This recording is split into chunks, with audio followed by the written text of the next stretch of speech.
It's interesting when we think of how God intervened for us regarding the land and buying the land here, and how Mr. Carthy gave as a gift even at the end. It was amazing when we think of how God works. If we had gone through with winning the auction, we were so naive. I thought we could pay a deposit and that would be it. I'd go away and get a mortgage somewhere. And it doesn't work that way. You have to pay for it right away. Mr. Carthy did all that for us, and he didn't know he was doing it because God had directed him.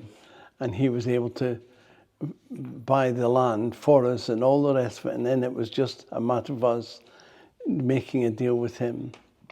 It's a thrill to us to see what God has done. After we had paid him back over the 2 years, the money we applied for planning permission on this site, I'm amazed at the provision of God time and time again. One of the things that used to happen I was still working at that time, and my colleagues used to empty their pockets on a Friday night and give me the loose change in all their pockets. And I used to give them a receipt for the money they gave me for the church. It was a thrill to me to see things being given. And we've seen bricks come from Birch Coppice Colliery, and that is actually in this building to this day, which is taking up the hardcore underneath the building. We looked and we saw what we needed. We needed timber to set out the whole site, and they were just happened to be knocking down parts of the Leafields estate, and as they were knocking them down, they had all this timber, and we bought it off them dirt cheap, almost virtually nothing. It was thrilling to see God's provision on this journey. It was strange when we looked and we saw the driveway, we seen the way we were doing things. We put a gate on at the beginning of the driveway and so on. We actually got an old caravan, a static caravan. It was virtually falling apart, but we got it quite cheap, and we used that as our office. And we had a mobile phone in those days because we had no telephone on site, and the mobile phone was about 18 inches long by 6-9 inches wide. And that was what kept us going with phoning. Anyway, we were so glad when somebody stole it from off the site. We've seen things that we used, and that was a tremendous thing that God had. We saw things that happened with the chippings outside. That helped us to do the bits of the car park. We had actually seen the timber and the bricks. This was all the hand of God. They were all free virtually. And we had a vintage car given to me. But the only problem was it had come from India, but it was all in different cartons and boxes, so it had to be rebuilt. And I thought, well, my time's necessary to be building and working on the site rather than repairing an old vintage car. So I got a friend of mine who had a garage, and he said, I'll sell it for you. And he sold it. And we got a princely sum. So that was good, and that all helped to pay for the costs. We looked and we see God bringing in the things, the steel, the bricks, the concrete blocks, and so on. This was all coming in, and everything was a cost. And of course, we were using the local builders and so on, and we're coming to the limits of our allowance that they would allow us to run up a bill. That was amazing, because At that time, we had suddenly had a lot of money to be paid, and particularly the steel. We had the girders and that and so on, and that itself cost £75,000. And when you've not got that money, it's a lot of money. And we also had other costs with the bricks and cement and concrete and all this sort of thing. And what happened was that one day we got all the bills that we owed, and we laid them out in the hallway on tables, and we said, according to your faith, pray over every bill, whether it's only for £10 or whether it's for the 75,000 and all the other bills that were coming in. And everyone actually started doing it. They prayed and prayed. We had a whole night of prayer. They all took the bills, and groups of them prayed for those bills. And one of the things that we can honestly say, all the bills were paid within virtually a week to 2 weeks. It was a provision of God. Some of it came from the congregation, some of it came from outside of this building. During this time, I've seen people who tithed to us right from the beginning of the church, when we started building and buying the land. People who didn't belong to a church tithed to this church and paid right up to we were free of debt. That was a couple that we have known all our life. There were people who prayed for us, who were intercessors, people from Canada, people from London, and people from in the suburbs of London as well, who we knew. People that had been to Bible college with us. They prayed. We prayed for God to provide for us. This was tremendous. We felt supported, and God blessed us in all these things. And we just give him all the praise and all the glory.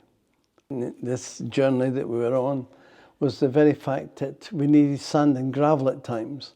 And there was one day that Gary, the site manager, says, David, go and knock me up some concrete. I says, Gary, we haven't got any sand and gravel on the site. He says, there must be some. I says, I have scraped everything. There is nothing on this site. And so we prayed about it. And that night at 4 o'clock, there was a lorry went past the building site here and went up to the lead-by, turned round, came back in. He says, excuse me, mate, he says, can I dump this here? And I said, what is it? He says, sand and gravel. I says, dump it there. And it was just nearly outside the door of the church. And so we turned round and we had sand and gravel. We never bought sand and gravel again because we had got one or two people had dropped sand and gravel here as well. And the last lot of sand and gravel was when we opened up the first time, and we put the sand and gravel under the slabs at the entrance of the church. Again, it was God's provision for us. We've seen God do great things and mighty things. While we were building here, I was doing, it was pouring rain that day, and it was a lot of wind as well. And a couple of nights beforehand, we had a storm here, and it took our static caravan and blew it to bits. And it was, all the bits of aluminium was all over the field. And I was going to take it to the scrap merchants the following day, and John Plum brought his truck in for me to take it up to the scrap merchant.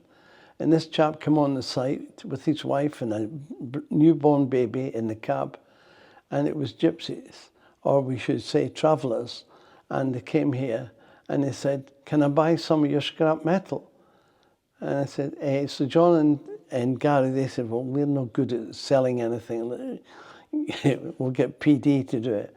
So anyway, they got me to do it, and I was glad of the break because I was working just doing the block work at the ladies' toilets. I was doing that, and I was getting a lot of rain in. Anyway, this chap came round and spoke to me, and I said, okay, what sort of scrap are you looking for? He says, anything. So I turned around and said, I've got all this aluminium, you can pick it up if you want. I was going to take it to the scrap merchant myself. I've got some other stuff around the site if you want. So he says, okay. He says, I said, so what are you going to, what are you wanting to give us for it? He turned around and he said, I think it was £20, £25. I thought, well, that's worthwhile for us, because I'll be carrying on working while he's clearing up the site and taking it to the scrap merchant. So he said, I'll be back shortly, and he went off. Seemingly he went somewhere to get some money. I don't know whether he robbed the bank or took it out the bank, but anyway, he came back with the money, gave me cash in my hand, and he started gathering everything up. He wouldn't even take a drink for his wife. He says, she doesn't need it. I'll take a drink though. So he had a drink, and he worked quite hard folding up the metal and putting it in his truck and so on.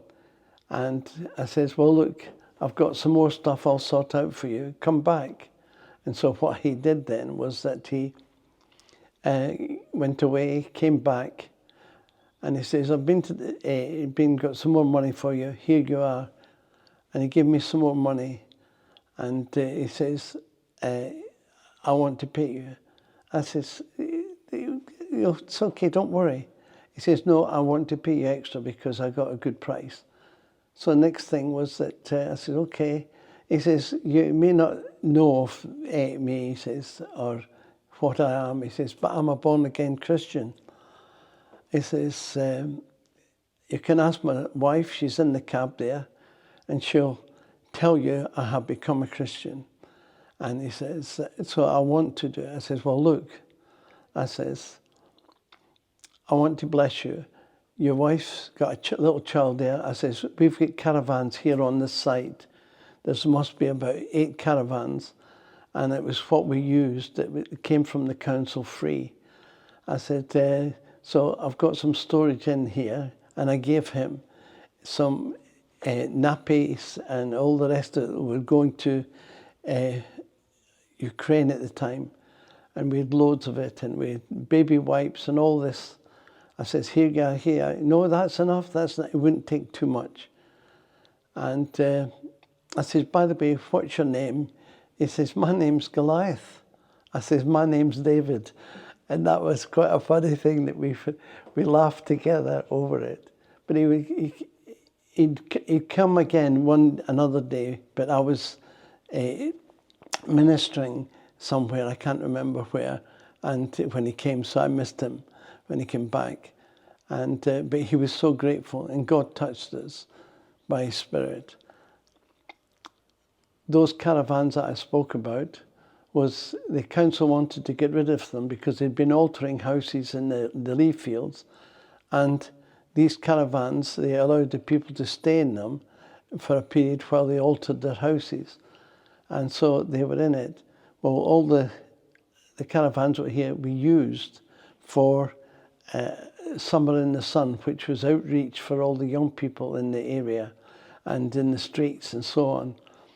And it was, we did it every year, and God was in it and seeing people come to know the Lord and encouraging the young people to witness for their faith. Anyway, the council then came back and said, we've got to get rid of them because they're now becoming a bit of an eyesore, and they're frightened. I think we were going to have people staying in it permanently. So anyway, what then transpired was that we sold them, and we got, again, a good price for each one. And we'd only one that wasn't used for anything, and because it was in a bit of a state. So we kept that on the site for a little while, till later on we broke it up and sold, scrapped the whole thing, but we sold the chassis. So God was in it again. we may think it's not, it's something that is a gift horse in the mouth as far as I was concerned, and I never refuse a gift horse in the mouth. There's other things where various ministers used to come here and pray on the concrete slabs before we put seats in, before we occupied this. They would come at lunchtime and have lunch with their wives. They would pray, we'd chat, we'd talk and have fellowship. And they felt it wasn't just us battling alone, they felt part of it in praying and supporting us. One particular time, a man came here. He didn't come to this church. He was from another church in the town. And he came up and he spoke to me. He says, how are things? I said, oh, it's going well. Not telling him that we had not a penny in the bank, and not telling him that we've got bills coming in. Anyway, he said, right, David, he said, I want to know the truth. He says, what's the situation? I says, we're at the limit with the builders and with the bank and so on. I says, but we believe in God for the gifts. And he went into his pocket. He gave me £500. He said, by the way, I've got a keyboard you can have if you like for when you open it up. And so he gave me a keyboard as well. This was, again, God's hand. We had a little saying, it was through a vision that I had, was regarding sweets in the pockets. It was a vision I had about that. And these were things that were called sweets in the pocket. And God provided according to his great need, our great need, in his great mercy.